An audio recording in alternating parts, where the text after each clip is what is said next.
حکومت بہت چالاک تھی. اختلافات تو حکومت نے پیدا کرا ہے نا. حکومت نے پہلے تو بنوایا صرف امام جعفر صادق کی ٹکر پر کہ لوگ ان کی طرف زیادہ نہ جائیں، اس لیے 4 امام حکومت نے بنائے. کیسے بنائے یہ بھی سن لیجیے. اعلان کیا عباسی حکومت نے کہ اتنے لاکھ درہم جو امام جمع کرا دے گا اس کی فقہ حکومت رائج کر دے گی حکومتی سطح پر. ہاں، چاروں اماموں نے پیسے جمع کرا دیے جتنے حکومت نے مانگے تھے. حکومت نے ڈکلیئر کر دیا کہ 4 فقہ اسلام کی ہیں، یہ چلیں گی، حنفی، مالکی، شافعی، حنبلی. اور ماننے والوں نے چندہ کیا، پیسے جمع ہو گئے. امام نے پیسے نہیں جمع کرائے. پھر میں وہی واپس جاتا ہوں کہ امام کو یہ بات کہ دین حکومت سے نہیں چلتا، دولت سے نہیں چلتا. 4 فقہ دولت سے چلی، جعفری فقہ چل رہی ہے بغیر دولت کے. اب بھی پیسے نہیں بٹتے وہاں، اب تک پیسے بٹ رہے، بٹے چلے جا رہے. سعودی عرب زکوٰۃ کے نام سے حنبلی فقہ کو باقی رکھنے کے لیے چندے پہ چندہ ملکوں کو دیتا ہے. زکوٰۃ کے نام پہ پاکستان کو بھی دیتا ہے تاکہ ہمارا فرقہ جو ہے وہ آگے رہے اور وہ عقائد زیادہ پھیلیں. اور بھی ملک دیتے ہیں، افریقہ میں مالکی ہیں، وہ بھی پیسے خرچ کرتے ہیں. بیچارے حنفی جو ہیں وہ غریب ہیں اس لیے کہ وہ زیادہ تر ہندوستان اور پاکستان میں ہیں. عرب میں تو سب حنبلی ہیں، افریقہ میں مالکی ہیں، اور ترکی والے شافعی ہیں، اور یہ غریب حنفی ہیں. یہاں بٹنے کا کام مسئلہ ہے، یہاں تو سب چندے کا مسئلہ ہے. یہ کیا بانٹیں گے کسی کو حنفی بنانے کے لیے؟ یہ خود حنفی رہ جائیں تو بڑی بات، ورنہ سعودی عرب تو لگا ہوا ہے. ارے رہ جائیں تو اچھا ہے، ہمارے لیے فائدہ ہے، اس لیے کہ حنفیوں میں عید میلاد النبی تو ہے، مالکیوں میں نہیں ہے، شافیوں میں نہیں ہے، حنبلیوں میں نہیں ہے. اب رہ گیا جعفری. تو بھائی اگر کتنا مزہ آئے کہ انچولی میں سعودی عرب 10-20 ارب روپیہ بھیجوا دے اور کہے کہ بھائی بانٹ دو گھر گھر. اگر اربوں روپیہ یہاں بٹے رضویہ میں، جعفر تیار میں اور انچولی میں، تو ایک ایک گھر پہ اگر 10-20 لاکھ روپیہ بھی چلا جائے اور صرف پرچی آ جائے کہ بھائی آپ سعودی عرب کا عقیدہ مان لیجئے، 10 لاکھ روپے لے لی. اچھا جب سب کو ملیں گے تو کوئی ایک دوسرے پہ اعتراض بھی نہیں کرے. اما ہمارے یہاں بھی آئے ہیں، اچھا بھائی تو ہمارے یہاں بھی آئے ہیں، بھائی تو آپ تو آ ہی گئے تو پھر تمہارا کیا ارادہ ہے؟ بس ٹھیک ہے خرچ کرو. اچھا تو دیکھیے اس میں تو شرائط ہیں پھر یہ سب ہیں کہ بھئی علی مدد نہ کہو. ہاں ٹھیک ہے، نہیں کہیں گے یا اللہ مدد کہیں گے، اللہ بھی تو ہمارا ہے. اور بھی بڑے مسئلے ہیں، قبر پہ جانا تو کون جا رہا ہے؟ 7 شریفی تو جاتے نہیں جائیں گے. جمعرات اگر چلے گئے عبداللہ شاہ غازی نہیں جائیں گے. ہمارا 10 لاکھ تو آ رہے ہیں. کیا ایسا ممکن ہے؟ کیا سعودی عرب تصور کر سکتا ہے؟ دیکھیں مدرسوں کو بٹتے ہیں، ہم کو نہیں آ رہے. سیدھا سیدھا قصہ ہی ختم ہو جائے گا، پورے پاکستان سے شیعہ فرقہ ہی ختم ہو جائے گا. سعودی عرب کے پیسے گھر گھر بڑھ جائیں، 10-10 لاکھ روپے دے دیں. ہمارا اور سعودی عرب اور کوئی سب مل کے کتنے پیسے بھیج دیں. 3 محلے ہیں شیعوں کے. جب اور جو ادھر ادھر رہتے ہیں شیعہ محلوں کے علاوہ جب انہیں پتہ چلے گا یار 10-10 لاکھ رضویہ اور جعفر تیار اور انچولی میں بٹ رہے ہیں، تو سب کہیں گے ہم بھی انچولی کے ہیں، ہم بھی رضویہ کے ہیں، ہم بھی جعفر کے ہیں. اس طرح سب کو مل جائے گا. اس لیے کراچی سے یہ فساد کی جڑی ختم ہو جائے گی. کیا ایسا ممکن ہے؟ نہیں. تاریخ پڑھی ہے انہوں نے، تاریخ پڑھی ہے کہ یہ جان دے دیتے مگر علی کو نہیں چھوڑ. مسئلہ یہ ہے اس لیے وہ سوچتے ہیں اپنا پیسہ کیوں ضائع کریں. اور میں نے کبھی مارٹن روڈ میں یہ قصہ پڑھا تھا، ہے تو لطیفہ لیکن کام کا ہے نا. پڑھا تھا میں نے مارٹن روڈ کی کسی عشرے میں 10-15 برس پہلے کہ ایک گاؤں میں عیسائی پادری پہنچ گیا، پنجاب میں پہنچ گیا، اور اس نے جناب تبلیغی مشن پہ کام کر کے سب کو چرچ بلا لیا. جب وہ چرچ آ گئے تو اس نے مذہب بتا دیا کہ یہ انجیل ہے، یہ حضرت عیسیٰ ہے، یہ حضرت مریم ہے، اور آپ لوگ عیسائی مذہب قبول کر لیجئے. آپ کے گھر پہ چائے کی پتی آئے گی، دودھ آئے گا، مٹھائی آئے گی، کھانے پینے کا سامان اناج سب بھجوایا جائے گا، آپ کو کچھ نہیں کرنا پڑے گا. سب کے گھر پہ چیزیں آتی رہیں.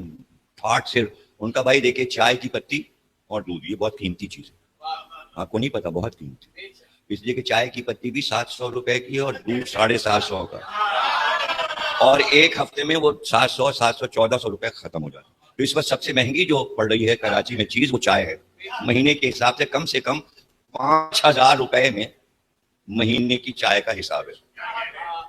اس وقت بھی مہنگی تھی اس وقت کے حساب سے، اس لیے زیادہ تر لوگ چائے نہیں پیتے تھے کہ یہ فضول چیز ہے، اس میں پیسے لگتے ہیں اور صحت بھی خراب ہوتی ہے، تو پرانے بزرگ اس کے خلاف تبلیغ کرتے تھے، چائے مت پیا کیجئے۔ اب لوگ عادی ہو چکے، اتنے عادی ہو گئے کہ اب مہمانداری کا جزو ہے چائے، زبردستی مہمان پینا چاہ رہا ہو یا نہ چاہ رہا ہو چائے ضرور آئے گی، اب جب آئے گی تو خرچ تو ہوگی پتی اور دودھ، اور اس طرح حساب بڑھتا جائے گا۔ تو انہوں نے بھی سوچا گاؤں والوں نے، یار کہاں سے ہم پتی اور دودھ کا خرچہ لائیں گے، اور شکر بھی اس سے بھی مہنگی، اس زمانے میں اتنی شوگر نہیں پھیلی تھی، ورنہ شوگر کا خرچہ پادری کو نہ دینا پڑتا، اب کا زمانہ ہوتا تو ٹھیک تھا کہ چائے آتی ہوٹل میں بھی، اگر ہوٹل سے بھی تو الگ سے مانگنا پڑتا ہے، جہاز میں بھی شکر تو دے دیجئے، اچھا بڑے غصے ہیں، یہ لیجئے مریے، مطلب مانگ کیوں، شکر مانگنا جرم ہے اس ملک میں، وہ چاہے فضا میں ہوائی جہاز میں مانگ لیجئے اور ڈاکٹر کے سامنے اگر مانگ لیجئے۔ ارے کیا کر رہے ہیں آپ، اب تو باقاعدہ اعلان کر دیا ڈاکٹر نے کہ ایک دن وہ آئے گا کہ پورے پاکستان کو شوگر ہو جائے گی، خدا غارت کرے ایسے ڈاکٹر کو، اس کی پشتوں میں شوگر جائے، اس کی نسلوں میں شوگر جائے، ایسے کمینے ڈاکٹر جو بیماریوں کی تمنا کر رہے ہیں۔ تو اللہ سب کو محفوظ رکھے۔ امام صادق کے صدقے میں کیوں پتہ ہے آپ کو، امام صادق نے فرمایا کہ اگر کسی غذا میں تمہیں خطرہ ہو تو بے دھڑک اگر تمہیں پسند ہے وہ غذا تو صرف میرا نام لے کر کھا لینا، کوئی بیماری نہیں، کوئی بیماری نہیں ہو، میرا نام لے، میں ضامن ہوں، میں ضامن ہوں۔ تو جناب علی وہ سب ہو گئے عیسائی، اور وہ کھانا پینا میں سب پہنچ جاتے تھے دعا میں، ایک 8-10 مہینے تو وہ جاتے رہے۔ ایک دن ایک آدمی بھاگا ہوا آیا پادری کے پاس اور کہنے لگا وہ جو آپ کے ہی عیسائی ہیں سب، دیکھیے تو کیا کر رہے ہیں۔ کہنے کیا کریں، کہنے ہم بتائیں گے تو آپ یقین نہیں کریں گے، آپ ہمارے ساتھ چلیے۔ پادری ان کے ساتھ آئے، دیکھا تو سڑک کے اوپر چوراہے پہ سب کپڑے اتارے ہوئے زنجیریں لگا رہے ہیں، یا حسین یا حسین یا حسین۔ پادری حیرت سے دیکھتا رہا پورے گاؤں کو، جو مکھیا تھے ان سے کہا یہ سب کر بر کے شام کو تشریف لائیے گا۔ کہنے ہاں نہیں وہ تو ہم روز آتے ہیں، آج بھی آئیں گے۔ شام کو سب نہا دھو کے کپڑے وپڑے پہن کے سفید چرچ پہنچ گئے۔ پادری نے کہا آپ لوگ یہ کیا کر رہے تھے؟ کہنے آج عاشور ہے، ماتم کر رہے تھے، آج کیا کر رہے تھے؟ امام حسین کا عاشور منا رہے تھے۔ پادری نے کہا آپ کو پتہ نہیں آپ عیسائی، آپ کو یہ سب نہیں کرنا ہے۔ کہنے اب عیسائی ہو گئے تو کیا امام حسین کو بھی چھوڑ دیں؟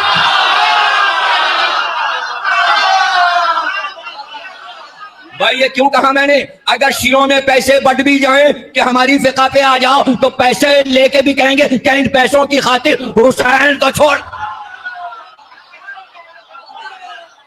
پتہ چلا حسین کو نہیں چھوڑ سکتے، دنیا کی ساری دولتوں کا ڈھیر لگا دیجئے۔ یہ بات سمجھائی کس نے؟ امام صادق نے، کہ بھائی اب دور آ گیا کہ ہم تمہیں یہ بتا دیں کہ عزاداری ہوگی، اور بس شروع ہو گئی۔ یعنی امام جعفر صادق علیہ السلام سے پہلے عزاداری امام کے گھر میں ہوتی تھی، وہاں سب آتے تھے۔ کچھ سمجھنے کی کوشش کیجئے، یعنی چوتھے امام کی عزاداری میں جسے شریک ہونا ہے آ جائے، پانچویں امام کے گھر مجلس ہو رہی ہے شریک ہو جائیے، چھٹے امام نے کہا ہمارے ہاں تو شریک ہو، اب اپنے اپنے گھر کو عزا خانہ بنا دو۔ یہ اعلان چھٹے امام کے دور میں ہوا۔ اب یہ کیسے ہو گیا، اسی پہ گفتگو آج بھی اور کل بھی، کہ بھائی یہ دور وہ آیا کہ عباسی کھڑے ہو گئے اور ان کا کہ یہ تخت تو ہمارا ہے، ہم ہاشمی ہیں، تخت ہمارا ہے۔ رسول اللہ ہاشمی تھے، بنی امیہ کہاں سے آ گئے، یہ تو ہمیشہ مخالف رہے رسول اللہ کے، اور اتنے صدیوں یہ بیٹھ بھی گئے تخت پہ، اب تو ہم انہیں تخت پہ بیٹھنے نہیں دیں گے۔ یہ کہہ کے جو عباسیوں نے مارنا شروع کیا بنی امیہ کو، تو تمام لوگوں کو قتل کر دیا، سارے بنی امیہ قتل ہو گئے، اور جو خلیفہ کے خاندان کے تھے ان کو بھی مار ڈالا، سب کو مار ڈالا۔